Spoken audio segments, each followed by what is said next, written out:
سمير بن مشهور بن رضا بن شمس الدين اللبناني، لا جنسيتي اللبناني، عائلتي شمس الدين، مواليد الطائف. ايش خلاك راعي غنم؟ النصيب، الأقدار، الواحد يدور الرزق الحلال. لي 18 سنة راعي غنم. رحت لبنان انت صح؟ قد رحت لبنان. عطني بالله سالفة المطار. هذه السالفة يمات أبوي رحمة الله عليه، أول مرة سافر من المملكة العربية السعودية إلى لبنان. إلى لبنان، أول سفرية وخروجي. المراد وصلت لبنان الظهر، تخبر غشي أول مرة يسافر، وديرة غريبة، ديرتي بس غريبة علي، ما أعرف فيها أحد. سحبت شنطتي وجيت عند ذاك الموظف اللبناني، السلام عليكم. قال عليكم السلام. قلت يا أخوي السيرة ما يمشي هذا وأنا عندي حالة وفاة. قال شو جنسيتك يا خيي؟ قلت لبناني يا خيي. قال شو؟ قلت لبناني يا خيي. قال فين الباسبور؟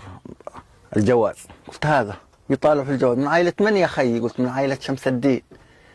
قال يا دلي يا دلي يا دلي. جابني ينادي 3 موظفات وموظفتين من عائلة شمس الدين. قال شو لبناني؟ قال يا خيي لبناني. يطالعون في جوازي كلهم، يا أهلا يا أهلا شو بتسوي بلبنان؟ قلت والله جاي بيي ميت، على ما قالوا مثل لهجتهم بيي. قال يا الله يا الله يختمون جوازي. هم اجتمعوا عليك مستغربين. مستغربين إيه، الأسمر هذا والجواز هذا من فين جايبه؟ قاعد يقلبون في جوازي.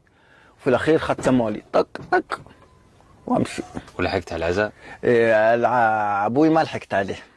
ابوي يوم جيت قلت وين ابوي؟ قالوا هنا. كيف هنا؟ هذه الاسامي عندهم ادوار القبر،